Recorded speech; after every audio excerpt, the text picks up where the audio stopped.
Hola, hola, hola. Muy, pero muy buenos días, queridísima audiencia. Aquí está Holotren, el tren de las buenas noticias.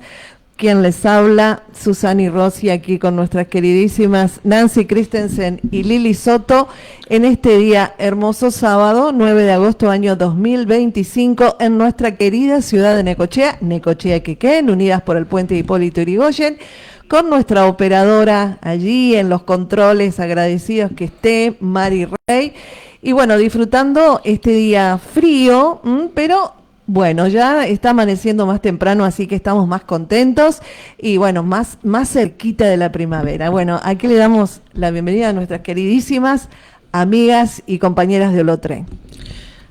Hola, hola, buenos días, querida audiencia. Bueno, que tengan un lindo sábado y gracias por estar en un programa más. Así que bueno, vamos a disfrutar de esta entrevista. Muy buenos días, ¿cómo anda toda la gente linda de los sábados? Bueno, quédate, prepárate el matecito, el café, que tenemos una entrevista hermosa hoy. Exactamente, bueno, y hoy tenemos a una admirada, realmente una admirada bibliotecaria, investigadora de civilizaciones intraterrenas andinas, también del fenómeno OVNI.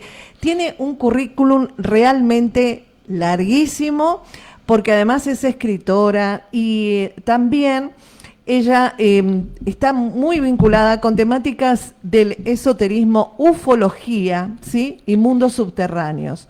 Bueno, participa en distintos programas de TV, no solamente argentinos, sino también de distintas partes del mundo. Además también ha participado en una película, en un film, justamente donde ella, en ese film, es investigadora de temáticas ovnis, y bueno, fue convocada por distintos programas de Estados Unidos. Estamos hablando de un ser humano que realmente investiga profundamente temas que obviamente son muy controversiales. Si bien nosotros tenemos a través de testimonios de muchísima gente la temática de OVNI, de las apariciones de OVNI, de abducciones, muchísima información también de distintos departamentos de investigación de Estados Unidos y del mundo, ¿no? Con estos temas, evidentemente, para poder hurgar y para poder entrar en sintonía con esto, qué mejor que encontrarnos con ella, con Deborah Goldstern, que es de quien nos estamos refiriendo, que toma a través de esta característica tan profunda de ella, ¿no? De investigar a fondo, poder compartir un tema tan apasionante. Así que le damos la bienvenida a Deborah Goldstern. Te agradecemos profundamente tu amplia predisposición a estos encuentros radiales y la verdad que vamos a disfrutar muchísimo contigo porque es un tema apasionante. Muy, pero muy buenos días, Deborah Goldstern. ¿Cómo estás? Bueno, muy buenos días, chicas. Muchas gracias por la invitación. Contenta nuevamente de estar con la audiencia de Necochea. Así que, bueno, feliz. Feliz. Muy bien. Bueno, aquí tenemos unas cuantas preguntas, mi queridísima Débora, y vamos por el principio. Vamos con un tema que yo creo que vos estarías y estás muy preparada para responder esta pregunta. ¿Cómo definirías, querida Débora, la ufología en pocas palabras? Bueno, podríamos decir que es como se intenta, ¿no? Muchos intentan que sea una ciencia, ¿no? La ciencia que observa el misterio del cielo, ¿no? De alguna manera podríamos definirla, ¿no? Pero en definitiva también es como buscar aquello que no se entiende, ¿no? Tratar de ir tras lo oculto, qué pasa en el cielo, qué son esas cosas que se ven en el cielo, como decía Cavian, ¿no? Que él escribió sobre el tema, la primera mirada quizás desde el mundo de la psiquiatría, ¿no? O sea, así que es importante. ¿Qué pasa en el cielo? ¿Qué son esas cosas que se ven en el cielo? Perfecto. Ahora, más allá del trabajo tuyo como investigadora, ¿hay alguna experiencia personal con ovnis o algo que vos pudieras haber vivido que justamente quizás fue el disparador, ¿no? De esta gran curiosidad de saber qué es lo que viste o qué es lo que hay, como decís vos, ahí en el cielo? Bueno, sí, ese disparador se irrumpió en mi vida cuando era muy, muy chiquita. Y tuve una experiencia junto a mi madre en el barrio de La Boca, que justamente este fin de semana es como algo religioso, ¿no? Cada tanto suelo ir al lugar donde tuve ese importante avistamiento que en definitiva me cambió un poco la vida, ¿no? Pero pasó algo extraño porque yo no me volví, como diciendo, no me volví fanática del fenómeno ovni en ese momento, sino que eso me llevó hacia otras búsquedas, ¿no? Como fue la Atlántida, el tema de la Atlántida. Eso es algo que me conectó de inmediato. Así que, pero bueno, después con los años, todo lo que iba transcurriendo, todo lo que iba conociendo del fenómeno y otras cosas de mi vida que las voy a dejar para mí por el momento, me fueron haciendo entender mejor de qué es lo que estaba sucediendo, ¿no? Con esa experiencia que tuve, que desde ya esa experiencia que tuve desde chica, siempre pensé de que no era algo que viniera desde los espacios, ¿no? Sino que era algo más cercano, ¿no? Todavía no, ya te digo, el vínculo que tuve fue con la Atlántida, ¿no? Lo cual es algo un poco extraño, ¿no? Para la media, ¿no? O sea, no pasa siempre ese tema, pero a mí me pasó eso. Y después, hurgando en mi historia familiar, porque mi mamá era una persona especial, muy especial, quien tuvo conmigo quien me acompañó en esa experiencia, tenía ciertas habilidades un poco psíquicas, mi vieja. Y mi abuela, su mamá, había tenido una experiencia también en el campo, cerca de donde tuvo el gaucho Juan Pérez, ahí en Vicuña Maquena, en Santa Fe. Había tenido una experiencia de haber visto un ovni en la década del 30, te estoy hablando, haberlo visto aterrizado y con unos seres muy chiquitos. Ella fue a buscar agua y se encontró con esa imagen, ¿no? Mucho antes de que el fenómeno ovni empezara con Roswell y todo lo que sabemos. Así que vos imaginate, ¿no? Había algo familiar, ¿no? Lástima que yo no, todas estas historias que me fueron como la de mi abuela que me fueron contando, no pude interrogarla, no me hubiera gustado ya con esta cabeza que tengo ahora poder tenerla como un testigo, ¿no?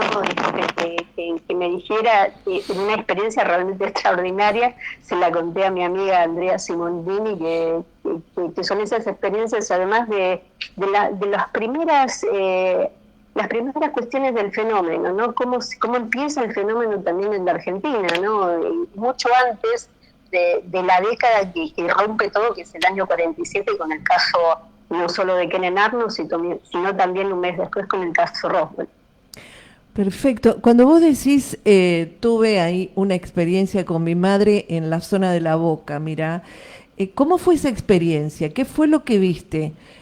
Porque hay... Mirá, sí, contanos. Sí, íbamos caminando, volvíamos de mi mamá, volvía de su trabajo, yo volvía con ella, de acompañarla, y yo vivía en una calle que ahora se llama Quinquela Martín, y antes se llamaba la calle Australia. Muy cerca, sería entre Barracas y La Boca, por así decirlo, ¿no? De alguna manera está ahí, es como un cruce.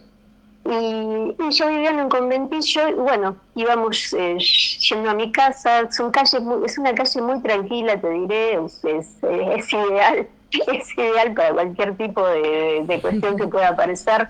No se mueve una mosca, un silencio terrible, y parece mentira porque parece una burbuja en el medio de la ciudad, ¿no? Es algo raro. Íbamos caminando y llegamos a una cuadra antes, donde estaba un colegio enorme que sigue existiendo, que es el Colegio Berruti, donde yo hice el jardín de infantes, que da vuelta toda la manzana, y antes de cruzar, justo, bueno, veníamos caminando y le digo a mi mamá, la luna nos sigue, le digo yo. Así muy inocente, ¿no? Y la cuestión es que cuando estamos ahí en el colegio se posa un plato hermoso, todo brillante, típico plato muy brillante, me acuerdo, muy plateadito, con su sombrerito ahí, y se posa hasta 1 minuto y se va. Pero yo sentí, con los años, rememorando todo aquello, que como que se vino a presentar, ¿no? Quería que lo viéramos. Es eso, ¿no? Yo sentí que quería que lo viéramos. Pero fue nada, estuvo un ratito ahí arriba del colegio, y yo me quedé, nada, fue tremendo, ¿no? Nunca lo pude olvidar. Cuando vos viste ese plato, ¿no? Ese plato decís así, plateado, brillas. ¿Llegaste a ver, Débora querida, llegaste a ver también ventanitas? Porque dicen algunos que a veces hasta pueden ver, ¿no? Un poco más, sí. Mira, hay un tema, yo creo, esto fue, me olvidé decir, esto pasó en la década de los 70, inicio de la década del 70, ponele 73, 74, porque no tengo el año justo, ¿no? Bien de la experiencia, pero fue en el 73 o el 74, creo que más del 74, yo tenía 7 años, ponele. Pero no, vi solamente toda la parte, como se le dice, el contacto del primer tipo, ¿no? Solamente ver el objeto, nada más, sin ver nada más. Perfecto. Sin ver mucho más allá de eso, no vi seres, estaba todo cerrado, todo como completamente cerrado, eso es lo raro. No había ventanas, no había remache, no había nada. Y había ese silencio que te digo que es muy característico del fenómeno OVNI, ese silencio, ¿no? Porque decís, ¿cómo hizo? ¿Cómo es que, no? ¿Cómo la luna se trasladó de un minuto a otro en el absoluto silencio, sin hacer ruido, sin nada, ¿no? Brillando ahí en el medio de la noche, ¿no? Una experiencia muy onírica, por otro lado. Tal cual. Bueno, voy con unas preguntitas más, seguramente van surgiendo preguntas en nuestras queridas Nancy y Lili, pero dentro de los casos históricos, vos justamente nos hablaba del caso de tu propia abuela, ¿no? Que en la década del 30 tuvo esa experiencia. Quizás muchísima gente ha tenido experiencias y mucho en el campo, pero no han quedado registradas, ¿no? Entonces, dentro de lo que quedó registrado históricamente, que seguramente fue casos en donde la gente va, informa lo que pasó, eso llega a los medios y se publican, fundamentalmente en Argentina, ¿no? Sin llegar al caso Roswell, que si querés, obvio, estaría bueno que también en esta pregunta lo sumemos, el caso Roswell, que muchos que están presentes oyendo, ¿no? Pueden haber tenido claro lo que sucedió y otros no. Entonces, vamos también a esa temática, ¿no? Al tema de lo que sucedió en la década del 40, el famoso caso Roswell en Estados Unidos. Pero con respecto a Argentina, ¿hay algún dato histórico relevante que vos como investigadora has detectado para decir, en Argentina, ¿no? Tal caso sucedió en tal década y podemos decir que ahí también fue un poquito el disparador de todo esto? Y hablamos también del caso Roswell, si te parece, Débora.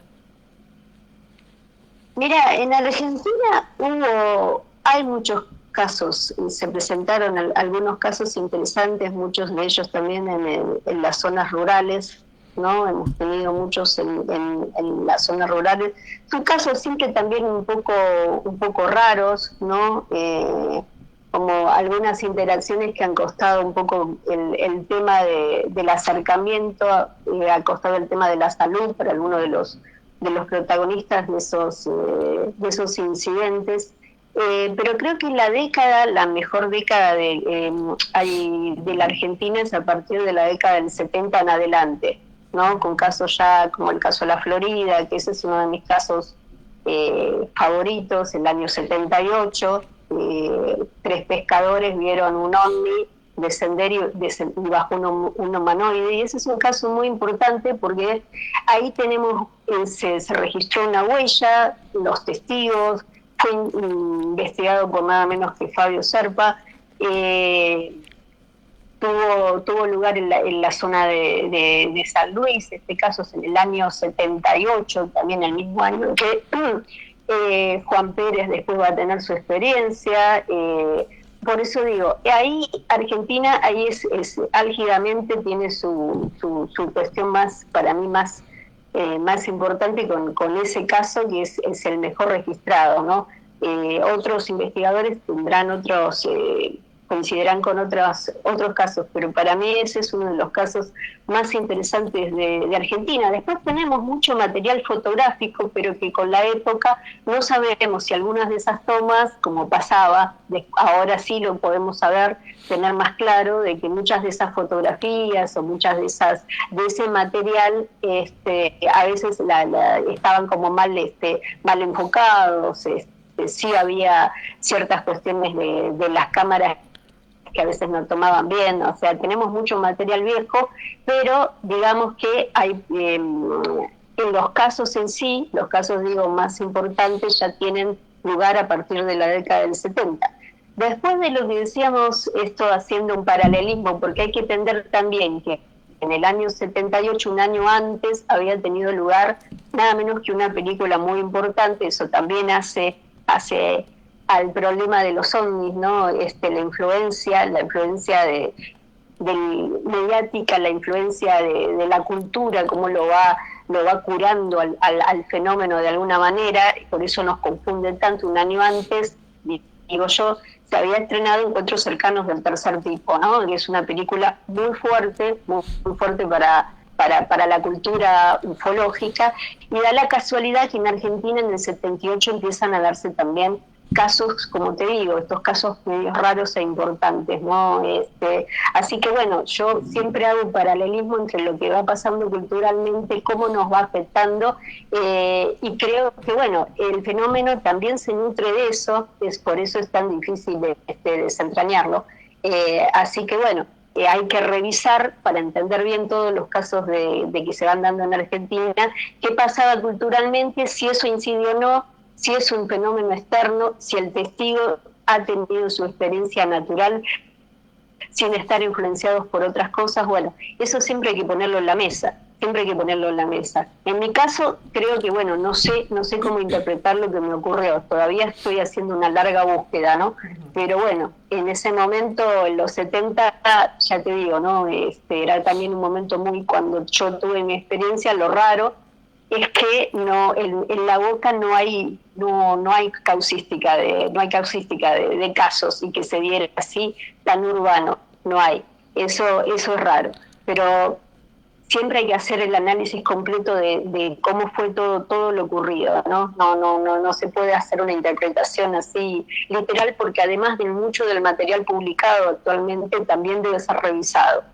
Tenemos que revisar lo anterior, tenemos que analizar, tenemos nuevas formas de ver si eso realmente todavía puede ser aceptado o no, o debe ser descartado. Ya te digo, revisar todo el material fotográfico con una nueva óptica. Pero bueno, hay casos, como te digo, como lo que te contaba también de mi abuela, que bueno, y testigos que debe haber, como vos decías, de que nadie recogió todo eso, y eso es importante porque no están afectados, y eso es lo bueno, no están afectados a nivel cultural como estamos afectados hasta ahora.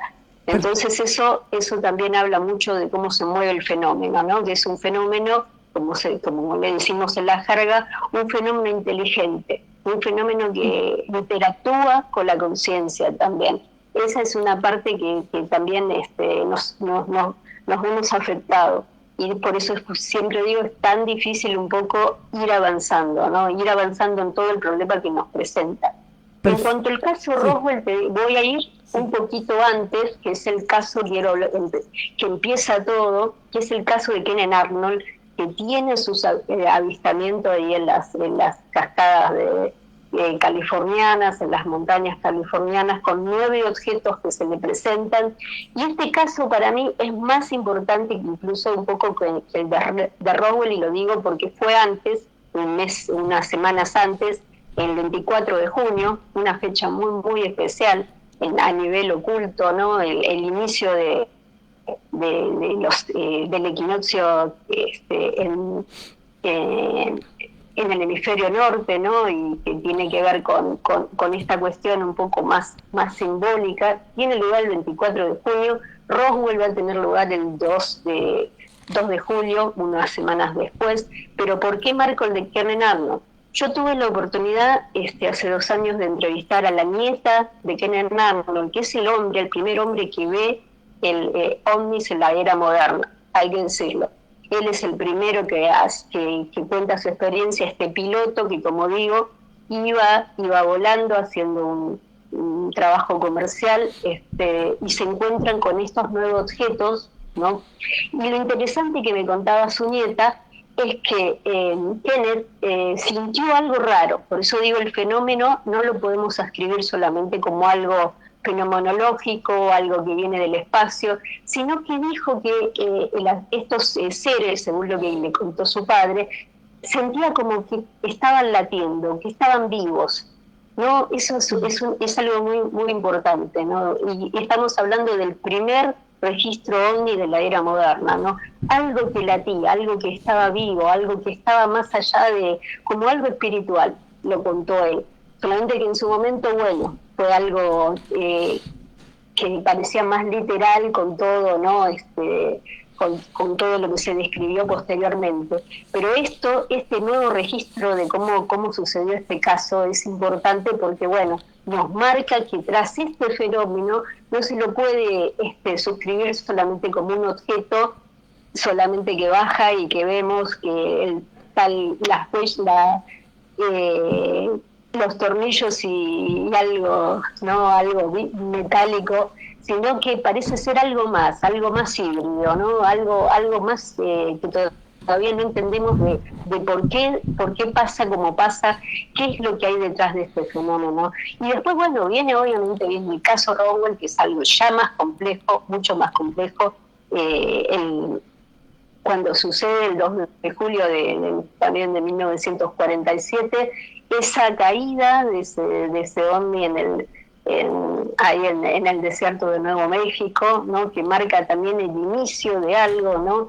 Y el tema, aquí sí, con más tenemos más atención, el tema de la cuestión nuclear, ¿no? De las bombas atómicas detonadas, que empieza como el fenómeno a ser una manifestación muy grande a raíz de esto. No hay duda de que el tema de las detonaciones nucleares marcan el inicio de la era OVNI, no hay duda. El inicio moderno nos está diciendo algo, este fenómeno nos está marcando algo. Y bueno, yo creo que lo de Roswell, que todavía no lo dilucidamos del todo, obviamente yo descarto cualquier cuestión extraterrestre en Roswell.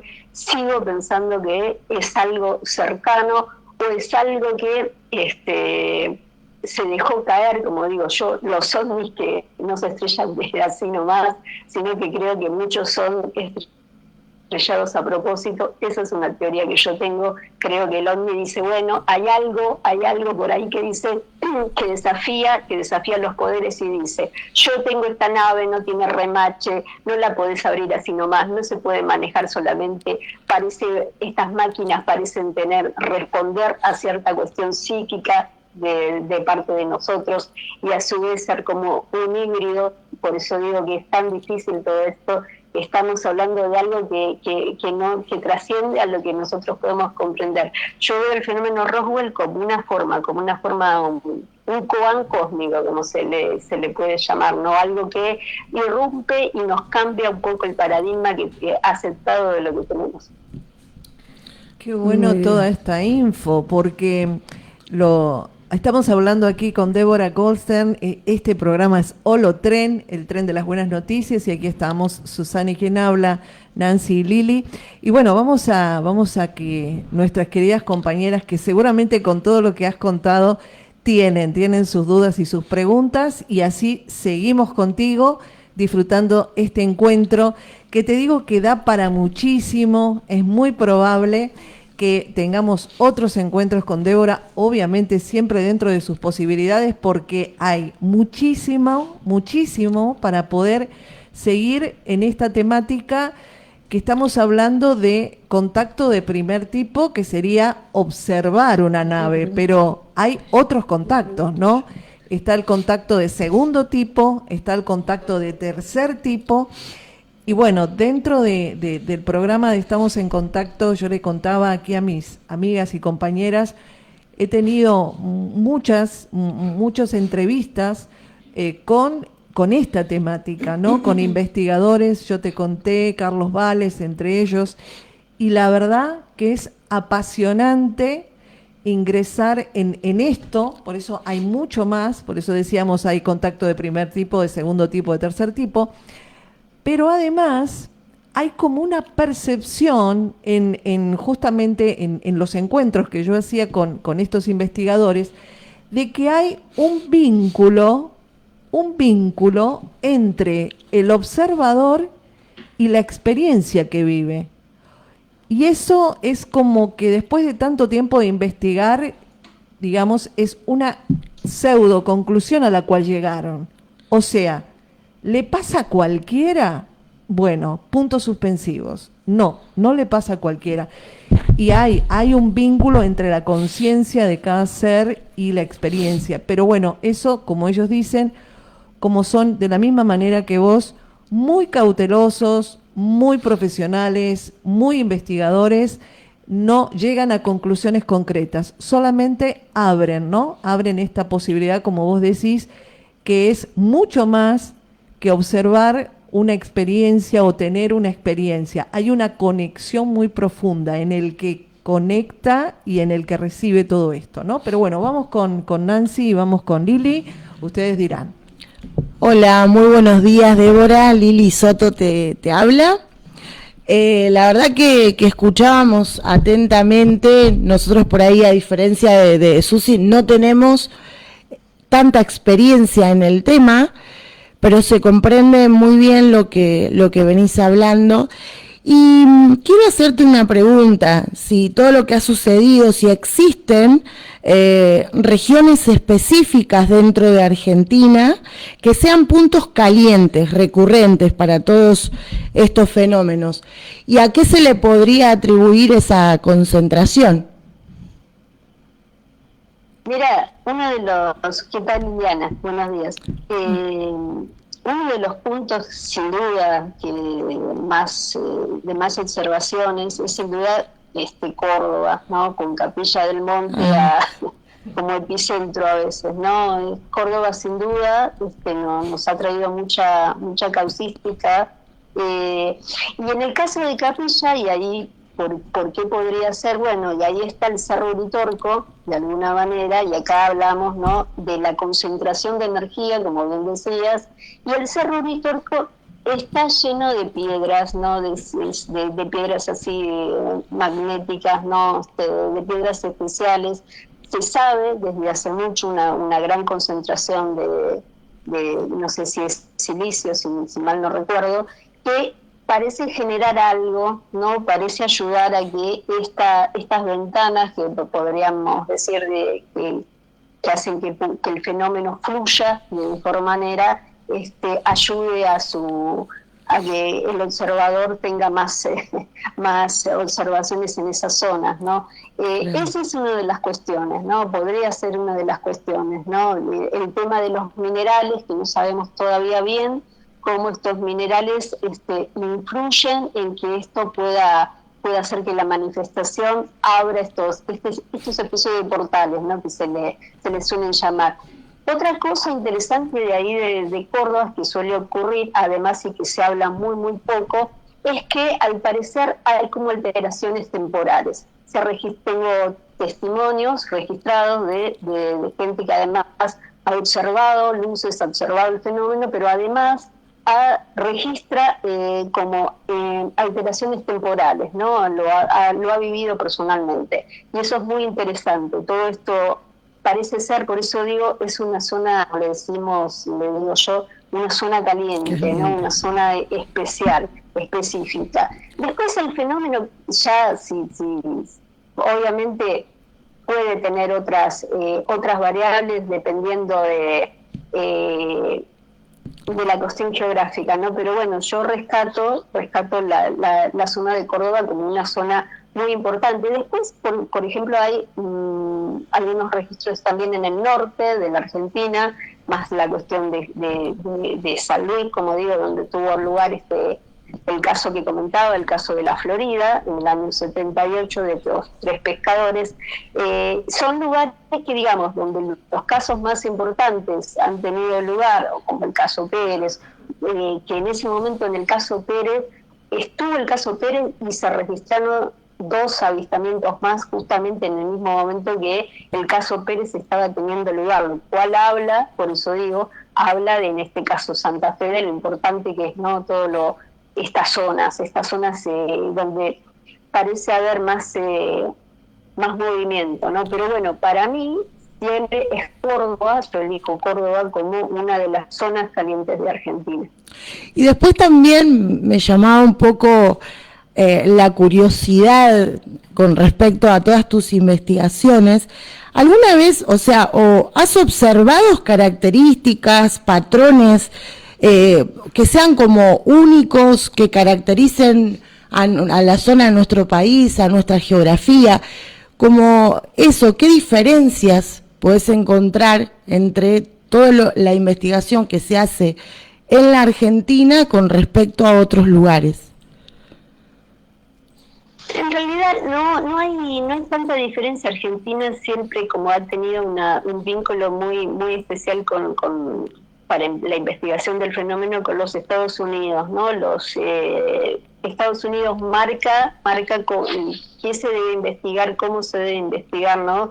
O sea, las lecturas importantes vienen siempre han venido en Argentina desde el país del norte, ¿no? Por todo lo que ha ocurrido, y Estados Unidos siempre también ha mirado mucho a la Argentina, porque bueno, por estos casos digo que también son un tanto inusuales al resto a veces de Sudamérica, ¿no? Argentina parece representar algo importante, ¿no? Con respecto, aunque para mi entender todavía no se ha abierto del todo, ¿no? Argentina es como muy buena escondedora de muchos de sus fenómenos, ¿no? No se ha abierto de todo, y por más que tengamos muchos testimonios, todavía no ha salido del todo. En cuanto si hay una recurrencia entre los casos, digamos, siguen siendo, la causística nos dice que siguen siendo a veces únicos y originales, ¿no? O sea, algunas cuestiones sí, por ahí son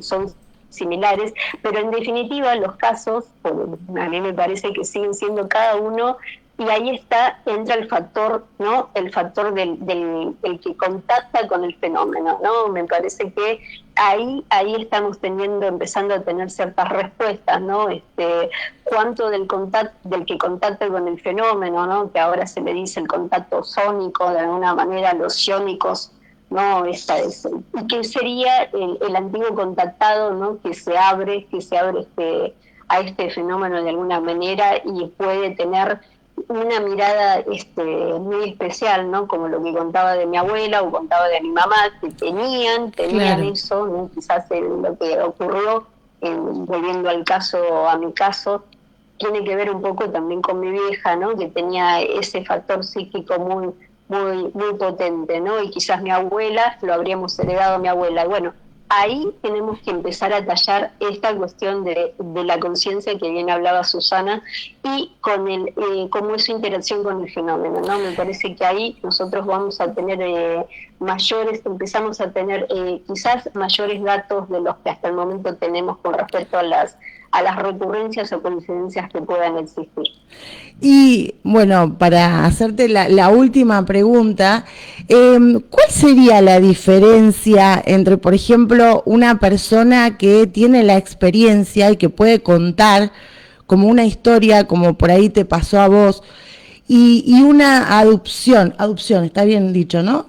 ¿Cuál sería la diferencia entre, digamos, historia y adopción? Sí, es una buena pregunta. Me parece que, bueno, ahí es tal, con un contacto que puede fluir, ¿no? Un contacto genuino sin que el fenómeno interfiera tanto con el contactado, ¿no? Pero la aducción, que si bien realmente empieza un poco con el caso de Barney y Betty Hill, esta pareja interracial que tiene ese avistamiento no tan famoso, ¿no? Que incluso después se va a llevar al cine, ¿no? El caso ovni, el tema de los análisis médicos, que parece reflejar un poco también el tema de la mutilación de ganado, ¿no? Hay una cuestión un poco que para mí hay como, se une eso, ¿no? Se une esta invasión no querida del testigo en todo caso, como pasó con el caso de Yanka, ¿no? Este hombre que iba por la ruta argentina y de pronto, bueno, tiene esta interacción que dice que es como sufrir una especie de adopción, ¿no? A mí me parece que ahí, bueno, el fenómeno entra en otra variable. Por suerte no me pasó eso, y creo que mucha de la cuestión, cuando el tema de la adopción, que después volvió con todo a partir de la década del 90, hubo como un apagón, y después las adopciones en los 90 en Estados Unidos es como que fueron fiebre, y ahí entra a tallar el tema del tema de la hipnosis, que también me parece que hay que tener cuidado un poco con toda esa cosa, ¿no? De estar hipnotizando al testigo para extraerle los recuerdos de lo sucedido. Me parece que ahí hubo como una especie se sobrepasó, ¿no? Me parece con respecto a eso hay que hacer un análisis un poco más crítico, y me parece que la adopción tiene esta cuestión, ¿no? Lo sucedido con Betty Barney Hill, que también empieza después a través de los recuerdos hipnóticos, ¿no? De un trauma, ¿no? O sea, surge a través de un trauma, ¿no? Pero que ahí está también, en el tema de la adopción, yo pongo mucho enfoque en el tema de aquellos terapeutas que tratan a los testigos, ¿no? Porque mucho de lo que sabemos de la adopción viene del campo terapéutico. Entonces, ahí me parece que es un terreno que no se conoce bien, cómo es la conciencia, cómo es la mente, el tema de los recuerdos, y que hay que tener un poco de cuidado. Creo que muchos de los casos, si los revisamos, tienen este componente del médico que los atendía, las adicciones, los recuerdos, la cuestión hipnótica que después eran sometidos, y que eso pudo haber tenido una influencia mucho más grande en el relato del testigo, ¿no? De lo sucedido. Si eso es un sueño o no, si realmente el fenómeno es capaz de tener una interacción tan invasiva con el testigo, bueno, es el estudio que nosotros tenemos que encarar. ¿Es así? ¿Pasa otra cosa? ¿Está sucediendo otra cosa? ¿Qué provoca que la conciencia se altere de ese modo y se sienta como tan invasiva? Me parece que, bueno, el tema de la adopción es un tema muy, muy delicado, y yo lo comparo tanto como el tema de las mutilaciones de ganado. Gracias. Bien. Bueno, buenos días, Débora, yo soy Nancy. Bueno, y yo te quería preguntar, ¿para qué se conectan estos seres extraterrestres? ¿Existe alguna... ¿cuál es lo importante de que por qué querrían conectarse con los seres humanos, ¿no? ¿Por qué los seres extraterrestres, sería la pregunta, ¿no? quieren comunicarse con nosotros? ¿Cuál es el interés? ¿Qué es lo ¿Qué tal, Nancy? Buenos días. Vos, ¿no? Mira, es una interesante pregunta también. Yo he hecho un estudio, sí. He seguido todo el movimiento ufológico desde su nacimiento, que me parece que es quizás la época más legítima es un poco la década del 50, donde había casos que no eran no tan invasivos como lo que estaba recién refiriéndome. Y aquí lo interesante, lo importante que hay que entender es que estos primeros contactos, estas primeras interacciones, siempre marcaban dos cosas. O sea, mundo en paz y no a la energía nuclear. No sigan por ese camino. O sea, los primeros mensajes, todos estos mensajes eran siempre lo mismo.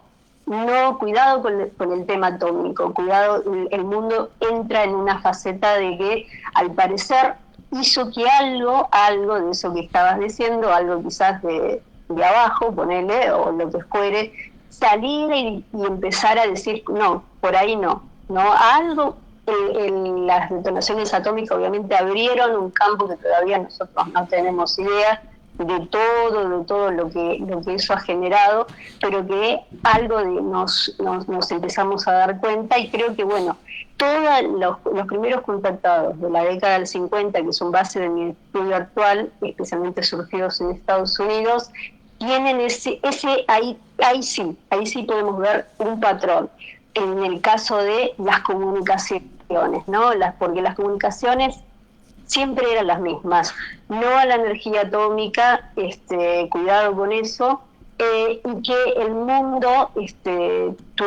entrara en paz, ¿no? O sea, que estuviera tranquilo, ¿no? O sea, pero bueno, obviamente estas comunicaciones, que ya te digo son de la década del 50, no impidieron 2 guerras atómicas, ¿no?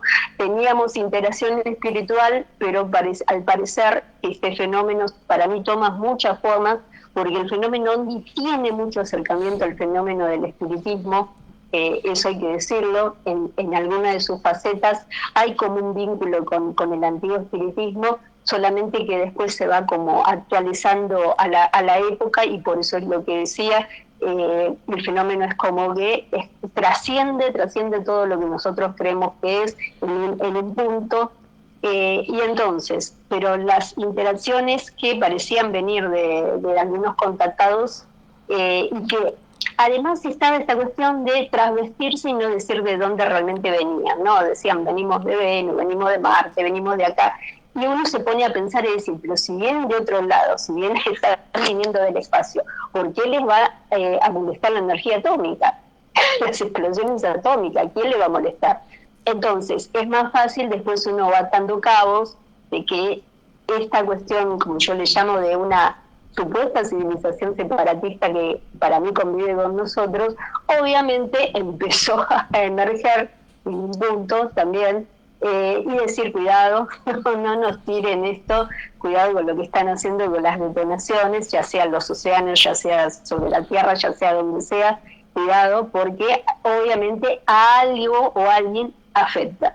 Pero me parece que el rescate viene por ahí, ¿no? Que las interacciones, las primeras interacciones, por qué contactaban, y a veces siguió con el tiempo el tema de por qué los ovnis interfieren tanto en las usinas nucleares.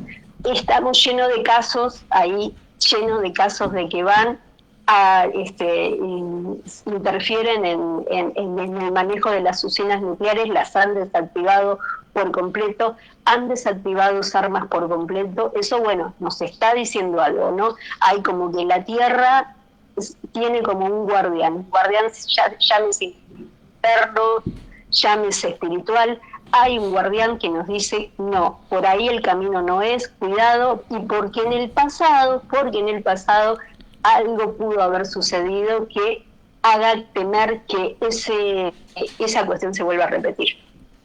O sea que nos están cuidando, protegiendo, ¿no? O sea, como diciendo, cuidado, sí. No te metas ahí, ¿no?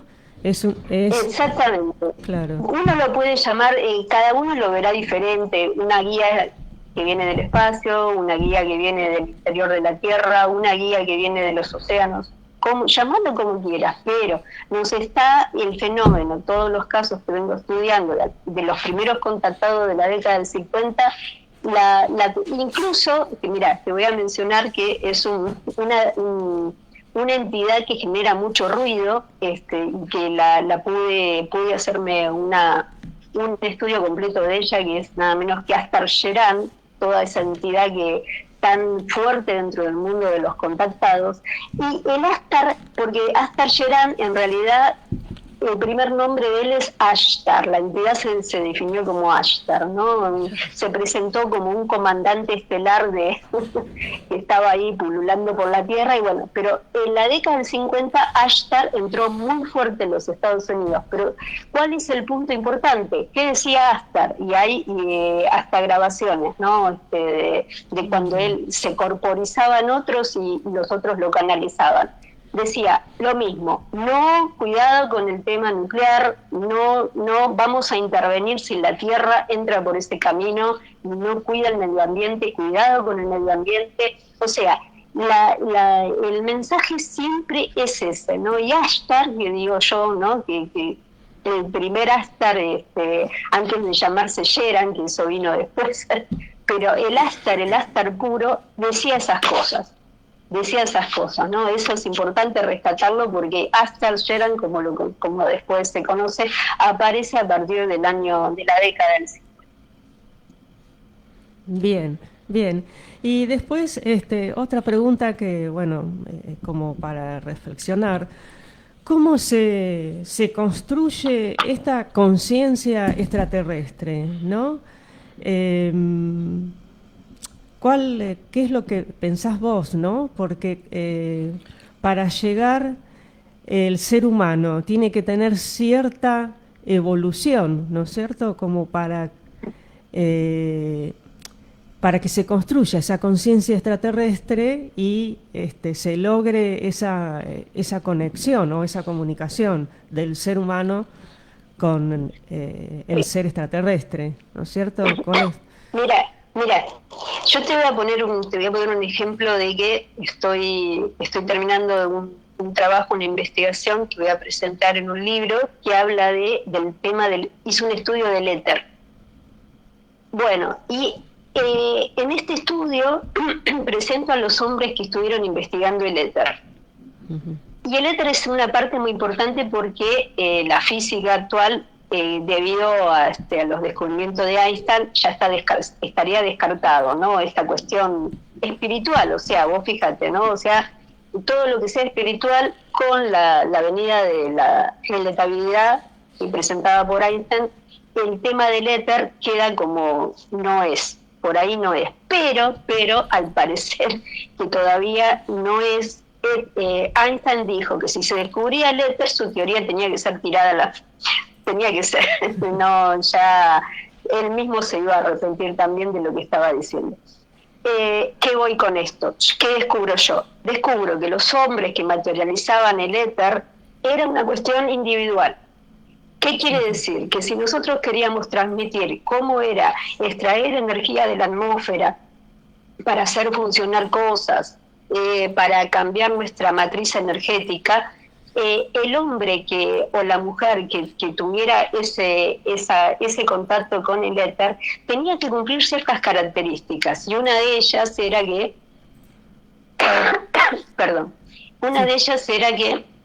ser una persona totalmente recta, totalmente espiritual, no desviarse del camino. Entonces, ¿qué pasa con esto? No cualquiera puede manipular la cuestión energética para hacer, como decían de Tesla, ¿no? Tesla, ¿qué es lo que pasó con Tesla? Tesla descubre, él decía, yo puedo conectar a toda la Tierra sin energía, o sea, de otra forma, ya no, todo sería más barato, todo sería más fácil. Pero ¿qué pasa? Él se dio cuenta de que esa manipulación desde la atmósfera del planeta hacía que se provocaran terremotos. Entonces él se dio cuenta de eso, ¿no? Que es por eso que a lo que voy, que no es tan fácil esta cuestión, sino así sería, como vos decís, como vos planteás, si no cumplimos ciertas cuestiones espirituales para nosotros mismos, ¿no? Entonces, ¿qué pasa con el éter? ¿Qué pasa con aquellos que investigaron el éter? Esto no se podía transmitir, por eso no se pudieron hacer patentes. Aquellos hombres que estaban viendo toda la cuestión del éter, que se podía hacer a través del sonido, como lo que se está descubriendo en Egipto con el radar, o que se podía hacer a través de de otras formas, tenía el hombre que estaba transmitiendo, intentando contactar con eso, ¿no? que hubiera permitido cambiar la energía del planeta, tenía que ser espiritualmente recto y sano, puro, casi puro. Entonces es muy difícil. Vos imaginate eso trasladado, sea lo que fuera que venga del espacio, ¿no? O sea, si alguien cree que está contactando con alguien del espacio, ¿no? O sea, tiene que tener una matriz personal y física muy, muy especial. Está bien, Sí. bien. Bueno, realmente nos encanta los aportes tuyos porque de esto surgen más preguntas. Seguramente nos surgen más preguntas, pero bueno, ya nos tenemos que ir yendo, Débora, y nos gustaría que nos digas, bueno, primero agradecerte las tres desde el corazón estos encuentros que nuevamente te vamos a pedir volverlos a hacer, porque hay muchísimo más para escucharte y además lo que nos encanta justamente es tu profundidad en la temática, la investigación, cómo, digamos, sos clara y vas tomando un montón de aspectos que verdaderamente los estudiás y los investigás para poder transmitir. Así que nos gustaría que nos des tu forma de contacto para quienes quieran leer, para que quieran aprender más con respecto a vos y bueno, y aquí va nuestro agradecimiento y también la despedida por hoy a nuestra querida audiencia. Así que adelante, Debo. Bueno, muchas gracias a Holotren por la entrevista. Me pueden encontrar tanto en Facebook como Instagram, soy fácil, estoy como Débora Golfer, así que me pueden encontrar fácilmente. Después tienen mi blog, Crónica Subterránea, y tienen en mi otro, donde tengo mis otros artículos, que es Código Oculto, donde tenía mi columna. Así que bueno, ahí pueden ir encontrando mi trabajo. Tengo 3 libros publicados, uno sobre la cueva de los tallos, otro sobre el tema de un examen crítico sobre el tema de la tierra hueca, y hablo de una entrevista que le hice a un colega mío sobre un contactado, ahí está, que se llama En defensa de los contactados, ¿no? Pero ese está solamente para el mercado anglosajón. Pero bueno, me pueden encontrar, así que cualquier pregunta, bienvenidos sean. Muchas gracias, chicas, por la entrevista. Gracias a vos. Bueno, gracias, Débora, un gusto y un honor esta comunicación contigo. Gracias. Muchísimas gracias, Débora, muchas gracias a todo el público y bueno, por supuesto, no se vayan porque Holotren se va yendo despacito ahí con su tren, pero viene defendiendo nuestras tradiciones gauchas con nuestro compañero y colega Walter Fidelibus. Así que nos despedimos, que tengan un excelente fin de semana. Gracias, gracias, gracias por estar. Hasta el próximo sábado. Chao. Chao, chao.